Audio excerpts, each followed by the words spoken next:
last year their hilarious ineptitude was I guess I spoiled my punchline. I was going to say their ineptitude was hilarious, but then I said their hilarious ineptitude is hilarious. So really, really good at talking over here. Fucking great talker. You're listening to Let's Talk Fantasy Football, where men of fantasy genius have realized, hey guys, we don't need real football skills to dominate on the fantasy field. Yeah. So slap on your pads and grab your helmet. Shit's about to get real. Welcome back, ladies and gentlemen, to another episode of Let's Talk Fantasy Football. I am your host tonight. My name is Nick Walsh. I'm here with my lovely, talented, brown-eyed brown-eyed co-host. That's Vinny Gonzalez. What's up, dude? What's going on, man? Not much. Made me feel all nice, feeling like brandy. Oh yeah, dude. Feel nice and fuzzy inside. That's what I'm here for. So guys, what we're going to do today is part 2 of the AFC West preview. But first, I want to give a shout out to Vupiq, the revolutionary app that allows you to play fantasy football live while watching the game on TV. Predict the plays, the result of the play, and literally play fantasy football. You can sign up by going to, you can sign up for the beta now by going to letstalkfantasyfootball.com/Vupiq. And again, that's VUPIQ. So yeah, we're going to get into the second half of the AFC West. That's the Chargers and the Broncos. So some interesting stuff there. We're also going to cover a little bit of, no, we're not going to cover news. Never mind. We covered news in the last one. All right. So yeah, let's talk fantasy football on your goddamn phones. If you have an Android, go to letstalkfantasyfootball.com/Android. If you have an iPhone, go to letstalkfantasyfootball.com/Apple. You can get the Let's Talk Fantasy Football app. We have news, we have ADPs, we have podcasts. We got it all for you. Also, if you have an Amazon Echo, we're currently available on there as well. You can ask things like, Alexa, what's my flash briefing? We'll give you the news. Alexa, open fantasy football podcast. You can listen to our podcasts. You can ask about stats. You can ask about ADPs. It's really fucking cool, and you should give it a try. Ain't that right, Vinny? Absolutely. It's the fucking future. It's the future. All right. So we're gonna talk about the Chargers today. I guess we'll start off with everybody's favorite quarterback with a big hose, as John Gruden loves to say, Phillip Rivers. Phillip is currently QB 13. That's 10.04. You and I have historically been pretty high on Phillip. I was for a lot of the offseason. I'm getting a little bit worried that the volume might not be there if they're successful and good and they run a lot. But I don't know. What do you think about Phillip there? You think he's worth it? Yeah, absolutely. I mean, to your concern, they ran it 254 times with Melvin Gordon last year, and Phillip Rivers still threw 578 times for almost 4,500 yards. And went over 30 touchdowns again. So I really have no problem with Phillip at all. He's going super late. That's awesome. What do you say, QB 13? QB 13. Yeah, man. Give me that shit all day. He's going to go over 30 touchdowns guaranteed. Are you worried about the yard? Like, I'm trying to figure out your problem. So I'm worried that if they get ahead, because I think the Chargers are actually going to be good this year. So they'll be better for sure. Dude, I think they might make a push in that division. I think they're legitimately going to be a good team. Absolutely. So my concern is that if they're playing from ahead rather than playing from behind, he's just going to have less volume, less opportunities to throw comeback touchdowns and shit like that. But if they're ahead, it likely meant that he had some good efficiency early on. So, I mean, efficiency and volume are the big trade-off. And if they're good, he'll likely have very good efficiency. So I'm probably just kind of making concerns that I shouldn't be too worried about, particularly at that price. Yeah, I mean, he's finally got everybody healthy. I mean, I think we said that last year too, and then week 1 happened, and they were just fucking shot to hell. Every single year with the Chargers, dude. Their offensive line is made out of duct tape, and their wide receivers get hurt every year. I don't fucking get it. It's really sad because, like you said, they can make a serious push, and I feel like that's been the case for the last 3 to 5 years. But they haven't been healthy, and it's just like a team you feel bad for because they have all the weapons, they have everything set in place. It just needs to like click for them. That's all. Yeah. Last year, their hilarious ineptitude was I guess I spoiled my punchline. I was going to say their ineptitude was hilarious, but then I said their hilarious ineptitude is hilarious. So really, really good at talking over here. Fucking great talker. Let's talk about some running backs. Melvin Gordon obviously is the guy. He's going in the first round, 10th pick of the first round. That's running back number 5. Is he still running back number 5? Yeah, I guess he is. Yes. So what do you think? I know we all know Don loves him. What's your opinion of Melvin Gordon this year? Yeah, I kind of love him too. I've been pretty hard on Melvin Gordon last year, 2 years before that. First year he scores 0 touchdowns. Next year he scores 10. We're going to see that regress toward the mean, probably get like somewhere around like 5 to 7 touchdowns this year. But the way they were devoted to giving him the football throughout the season, he only played 14 games, which is, fine, but kind of sucked if you made a playoff push in your league with him because he left you. But almost, he did get over 250 carries. On like a not good Chargers team, just missed out on the 1,000 yards. So I'm really comfortable with Melvin Gordon at this point.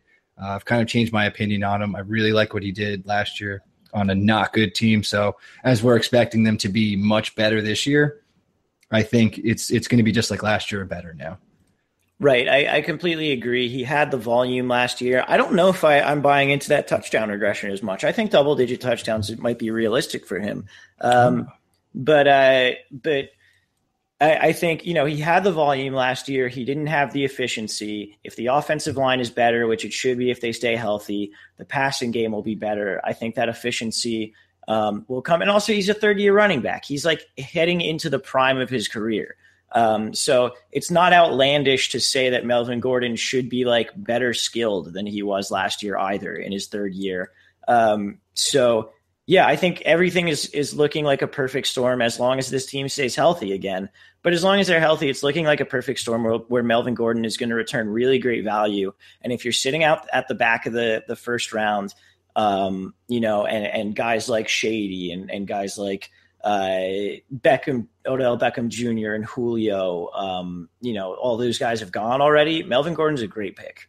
Yeah, absolutely. The one thing I could say that might be a negative is with everybody healthy and back, his targets will go down. He had 57 last year, caught 41 of them. So, and he almost had 500. He had 419 yards and 2 touchdowns receiving. So those numbers I think will take a dip. So I think he takes a slight hit in PPR. I'd much rather have him in standard over some of those guys you're even just talking about. But it's not even that bad. I just feel like he did a lot more passing work than he might this year. Okay, that's a very fair concern. What's interesting with Melvin Gordon is that no one's drafting any of the other Chargers running backs. We're normally, when you have a guy going that high, at least like someone's taking a handcuff or something. They have Brandon Oliver, Andre Williams, huge fart noise for Andre Williams. They have Kenyon Barner, they have Kenneth Farrow, and then I think they have an undrafted rookie too. I forget the guy's name. I don't even know technically if there is a handcuff, who would the handcuff be, or anything like that with these guys. And I don't know that any of them need to be drafted. So I think the crowd might be making the right call here. Do you have any opinions on these guys? No, I'm kind of with the crowd. I mean, if I were to take anybody, and it'd probably be a risk at this point, it would be Brandon Oliver because he is the number 2 on the depth chart. But as we have seen with the Chargers, if their number 1 running back goes down, they're not afraid to mix shit up and see who seizes the opportunity. So it's a total crapshoot. So I wouldn't be the guy playing that game, but if you are, Brandon Oliver for now. Yeah, that's very fair. Let's get into the wide receivers. We have Keenan Allen back healthy, going at 3.08 wide receiver 16. Tyrell Williams went over 1,000 yards last year. He's going 9.02. That's wide receiver 42. Mike Williams is hurt, likely out for the year. And then we've got Travis Benjamin and Dontrell Inman hanging around back there. We'll start with Keenan. In the half season, I guess it was 2015 was the first half of the season was the last time we saw him healthy. He was a target monster, just like absolutely. Like I'm pretty sure he had like 100 targets through 8 games. Do you foresee him getting back up to that kind of pace? Or with the amount of talent on this team, do you think they'll spread it around more? Maybe he'll be a possession guy. I don't know. What's your take on Keenan Allen? I think Keenan goes right back to getting all those targets all over again. He's their main weapon. He still is when he comes back. Tyrell Williams stepped up big. I think he'll be the number 2, but I still think Keenan Allen is going to be a monster all over again, like 2015. Even last year when he got hurt, I think he got hurt in the second half or first half. He already had 6 catches in that game. So in the one game we saw him last year, he already had 6 in the first half. So obviously it's hard to extrapolate that expectation out of a small sample, like the smallest sample size ever. But they love Keenan Allen. Philip loves Keenan Allen. He's going to come back and be great as long as he is healthy. Would you take him above that ADP, or do you think that's the right price? It's the right price. He's got to come to me because I don't want to risk. I love Keenan Allen, but I've seen it too many times where he fucks your season up. So if he fell to me, I'm all over it, but I'm not gonna reach on him. Yeah, that injury risk and whatever else I think is priced into that third round price because we know at his best he can be a wide receiver 1 any day of the week. Particularly on Sunday when they play football. But anyway, Tyrell Williams at 9.02, wide receiver 42. I like that price a lot. That's a guy that I think I'll be scooping up as much as I can as we head into drafts. Just size, speed, freak, can get the ball deep, can take a slant, and just take it upfield. And really prove to gain Rivers' trust, it seemed like, towards the end of last year. What do you think about Tyrell Williams? No, I agree with everything you said. I really like him as a late round guy. He's very solid. He's a very solid number 2. I think with like on the opposite side of Keenan, I think he'll have plenty of opportunity as long as he sees, somewhere in like that, maybe like at least 90 targets I'm expecting, and hopefully he can go over 1,000 yards. I think it's doable. Might see a slight regression in touchdowns. He had 7 of them. Because he's not going to be the go-to guy anymore, but he's such a solid option that late in drafts. And I think people are kind of overlooking it for some reason. Yeah, absolutely. And I think another guy who's being overlooked is Travis Benjamin. He really faded down the stretch last year, but he was hurt. They were running him out there as a decoy is what I've read, from beat writers familiar with the Chargers. So they were running him out there as a decoy to kind of try and take the top off the defense with no intention of really targeting him with any sort of consistency because they were so hurt as it was last year. I think if he's healthy, when he's been healthy, he's been very good, and not just as a deep threat. He's been good in the intermediate game, in the short game. He's like for such a small, speedy dude, he's kind of shown himself to be a relatively well-rounded guy. And I'd be willing to throw a late round flyer on him because he's currently not being drafted. Yeah, I think if it would have to do with the flow of my draft. If I miss out on Keenan Allen and Tyrell Williams, I will target Benjamin as like a late flyer because he's probably, like you said, he's going undrafted, so he'll be there towards the end. So you're also kind of betting on Keenan's injury history there too. That's factored into an upside for Travis Benjamin and pretty much any other Chargers wide receiver you take. Yeah, if you think Keenan Allen's going to get hurt again, then you should be valuing Travis Benjamin higher than he's currently going. Yeah, for sure. But you made some good points. I kind of forgot that they were throwing him out there, and I just had visions of him like limping around. Yeah, he made that sick catch. Do you remember that? Which one? Like falling away from his body. I can't explain it really. it was very cool. Makes for compelling radio. Let me explain this sick ass catch to you. There I was on my couch. It was a brisk November day. And then I mentioned Dontrell Inman. He's a guy who we've seen produce when he has enough volume in the slot. He's an injury contingent guy. Worry about him if and when people get hurt. Absolutely. All right, let's talk about the tight ends. Hunter Henry is being drafted 12th pick in the 9th round. That's tight end 11. And Antonio Gates is not dead. He is still there. He still has to get the tight end touchdown record. I think he needs one more. So he'll probably get that pretty quickly. Week 1. Yeah, you would assume so. So with the fact that Antonio Gates is not dead, what do you think about Hunter Henry? I cannot justify his ADP. I would much rather have Gates if you're going to target one of those guys. I really like all he did. I'm saying all he did, but he caught 8 touchdowns, so everybody's freaking out. But I think a lot more people are anticipating the downfall of Gates. But if they're running Gates out there, his upside is so fucking low. And he's got to be due for some kind of touchdown regression. With Antonio Gates out there, all the weapons coming back, Melvin Gordon being good, I just don't see a reason to take Hunter Henry until Antonio Gates retires. That's fair. I could see myself taking him if he slips past ADP, maybe like into the 11th round, that sort of area. I could see myself taking that risk. And the reason for that is just because I think there's a lot of upside. I think with Hunter Henry, you're trying to be in before the decline of Antonio Gates or the complete decline of Antonio Gates. So if, Gates gets that week 1 touchdown or whatever, and they decide, hey, you got the record, now we're going to run Hunter Henry out there and he's going to be the focal point of this, the tight end game, basically. Then you're cooking with grease a little bit, but it's an upside play because he has, just based on his talent and that offense, he has the upside to be a top 5 tight end this year. But the downside is also pretty significant too, in that he's, unplayable week to week if Gates is getting consistent run out there as well. Yeah. To counter the narrative with another narrative that I think will happen is if the Chargers are actually good, healthy, this is going to be Gates' last season. So I think he's going to want to be out there. And the snap count was probably the biggest problem with playing Hunter Henry last year. And I really don't see that changing this year. Okay, that's fair.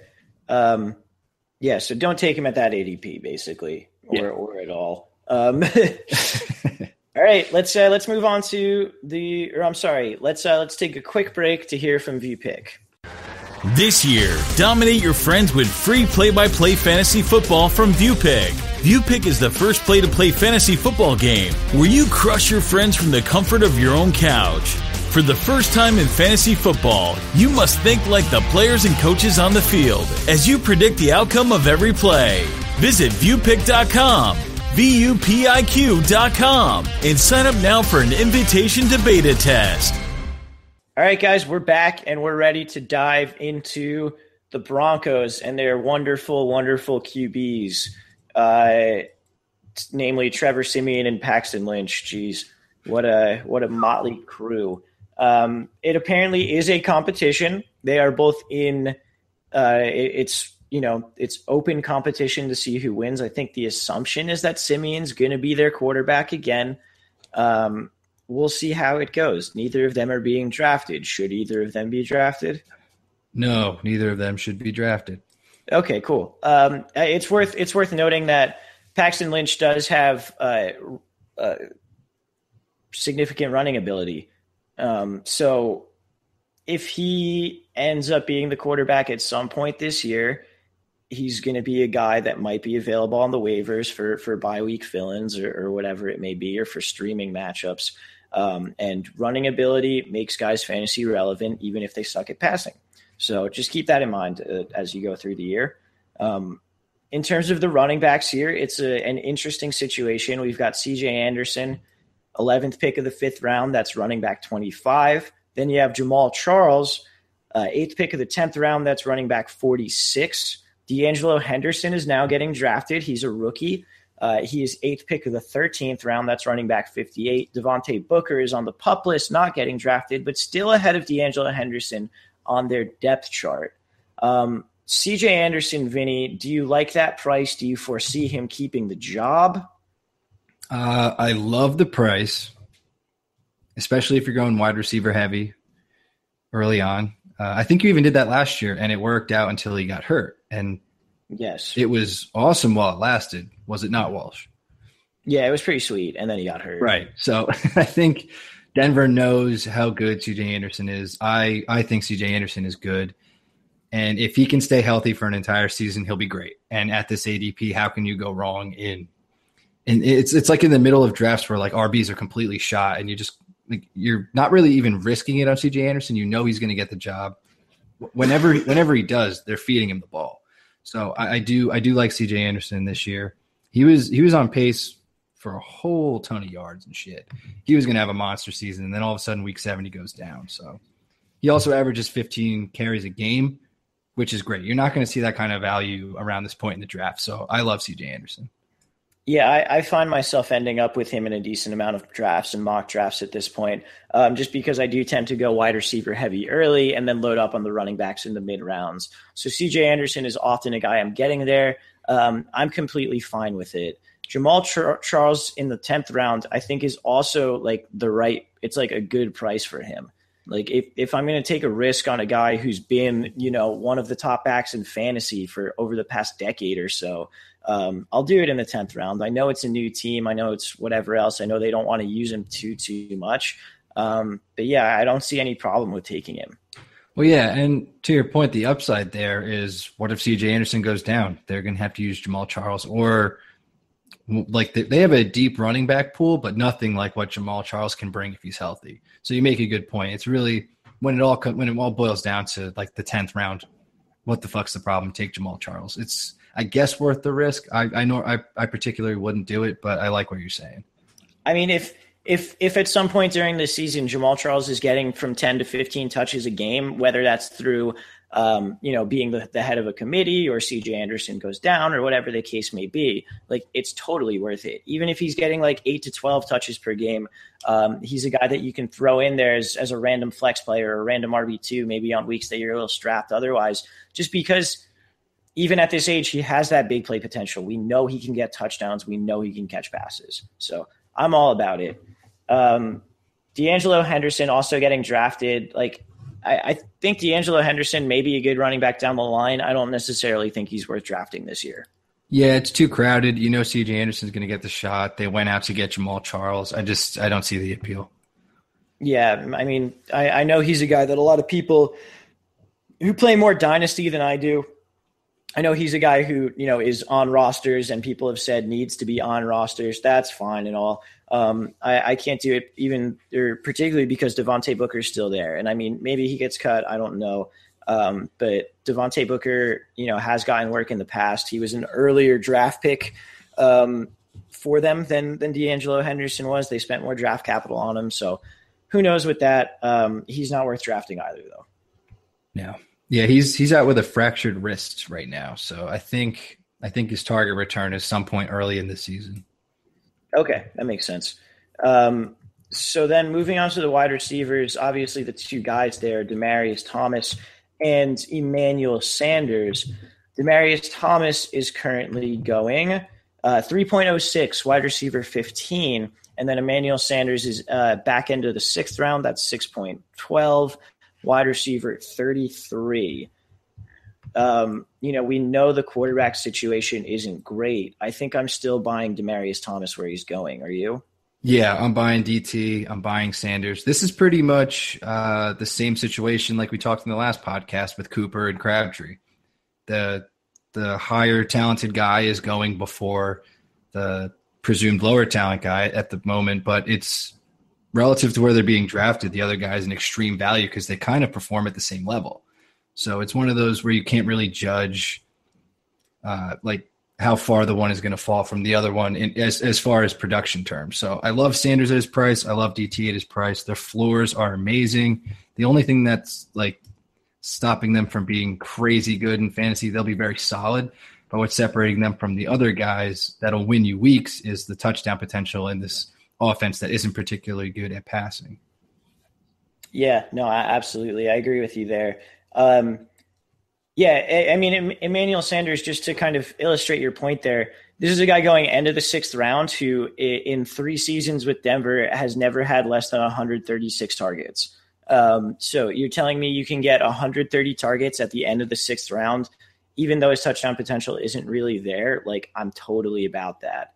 DT as well gets a ton of targets. Last year he had 144 targets, and that was his lowest since 2013. So, these are both guys who are going to go over 1,000 yards. The touchdowns might not be there. One little tidbit that I read, which is interesting, is under the new regime there, they're bringing back just quick like screen pass, which he, Yes. him and Peyton Manning, like that's his play, like he excelled with that play. Gary Kubiak never ran it, and they're apparently bringing that back to the offense. So that's pretty sexy. And I as we said, I'm going to invest in both of these guys at their prices. Yeah, absolutely. There's really no reason not to. Yeah. Beyond that, they have Benny Fowler, they have Cody Latimer. Neither of them are worth really looking at. Maybe if there's an injury, whatever, but do you really want the lesser talented number 2 receiver for Trevor Siemian? I don't know. No. Tight end wise, they have Virgil Green. We know he's a great blocker. They have Jeff Hoyerman and AJ Derby. I don't have any interest in any of them. No, I mean, you'll probably see Virgil Green catch like a weird touchdown, but don't worry about it. Yeah. Apparently AJ Derby has some potential. I'll believe it when I see it. I don't want Trevor Siemian or Paxton Lynch's tight end. Yeah. They traded the Patriots for him, so I think they just got fleeced, like every other team that trades with. Like, absolutely. He probably sucks if the Patriots were willing to trade him. Like that always happens. So, like, I don't give a fuck about AJ Derby. That's a very good point. All right. Well, I think that's going to do it for the Broncos, and that's going to do it for the good old AFC West for us. We do have a couple questions from listeners and readers here. So, from Trey, how do you rank the starting running backs in the division 1 through 4? Vinny, I'll let you start this one. Sure. This might be a little weird. Tell me if I'm wrong. I'll go Melvin Gordon, number 1. Mm-hmm. Number 2, I'll take CJ Anderson. 3, I'm going Ware. And then 4, I'll take Lynch. Okay. Yeah. I mean, I can certainly see that. I could see the one thing I might swap out is like Lynch at 3. I don't know. So outside of Gordon, we've got situations where Spencer Ware and CJ Anderson, their job security isn't necessarily 100%, and Lynch is just kind of a wild card in his own right. Melvin Gordon's the obvious number 1 there. I'm trying to think how I would rank this. I think I would put Lynch too, just because we were talking about it in the other podcast. Just his touchdown, like if all goes well, Lynch should have 12 plus touchdowns. He's got the ceiling. Exactly. So I think I'd put him at number 2 just for that ceiling, and because I don't think they'd bench him. I think he might get hurt, but I don't think they'd bench him. Whereas CJ Anderson and Spencer Ware definitely have bench potential. After that, I think I'd go Ware and then CJ Anderson. But really, I like all 4 of these guys. I don't have issues with them, particularly at their prices. Yeah, that's why it's so hard to rank them. They could really flip flop anyway, except for Gordon at 1 for sure, like we said. Yeah, Gordon's the stud. He's the what's it called? The thoroughbred. There we go. Thoroughbred. Say purebred. Oh yeah, exactly. It's get into weird racial undertones or something. The next question here from Instagram. Should I bother trying to acquire CJ Anderson to replace Carlos Hyde? I'm mildly confused by the replacing Carlos Hyde thing. I don't know why you're trying to do that. Yeah, that's what I was going to say. I guess he's trying to trade. I'm not really sure. Well, in the idea of should I bother trying to acquire CJ Anderson, what I'll say is I wouldn't go out of my way to acquire CJ Anderson because it's certainly something that could blow up in your face. But if with CJ Anderson's situation as well, his owner might be looking to shop him, might be trying to get ahead of, whatever might happen with him this season. So if you've got an owner who's kind of with CJ Anderson or is very, receptive to trade offers with him, I think that's certainly a good idea. I wouldn't be trading Carlos Hyde for CJ Anderson, or necessarily trying to replace Carlos Hyde at all. But I think you can maybe take advantage of some CJ Anderson owners who are a little cautious about his outlook. Yeah, they might be frustrated. So find out what the price is, maybe what they're looking for. Right back to us. We'll adjust accordingly. But yeah, like Walsh said, I think you're totally fine with Carlos Hyde, so he doesn't really need replacing. Yeah. And then the last question we have here, not to do with this division, but we're going to fucking answer it anyway. Michael Thomas or T.Y. Hilton? This one's easy for me, Vinny, but who do you have? Yeah, Michael Thomas, and I'm not even thinking twice about it because the Andrew Luck, ambiguity going on. Oh, yeah. T.Y. Hilton's career splits with and without Andrew Luck are stark. So, yeah, I was very, very high on T.Y. Hilton going into this year, and I have slowly but surely backed off of him almost completely to where I'm not drafting him unless he's like midway in the third round or that kind of thing, which he basically never is. Michael Thomas, though, I think you're safe to take as a low first rounder, maybe high second rounder. Great offense, great quarterback. He's going to be the number one wide receiver there.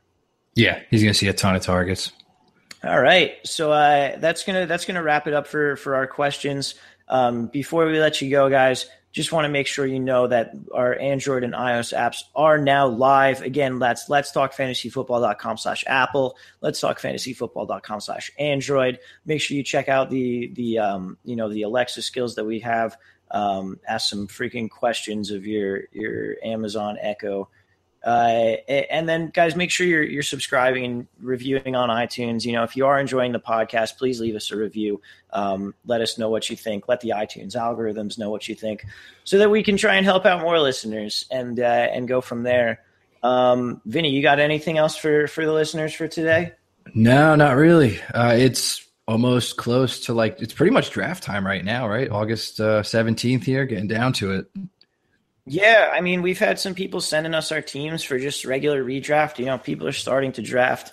I like to do it as close to the season as possible, but I understand that's not always possible. So if you do have any drafts this weekend or whatever, don't hesitate to reach out to us on Twitter, on Instagram, through the website, whatever avenue you want to take.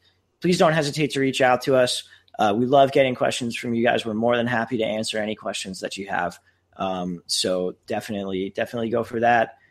Keep mock drafting. If you do have those drafts coming up, make sure you're in tip top shape in terms of preparation.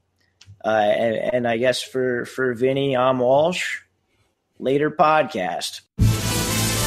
This has been Let's Talk Fantasy Football. Thanks for listening.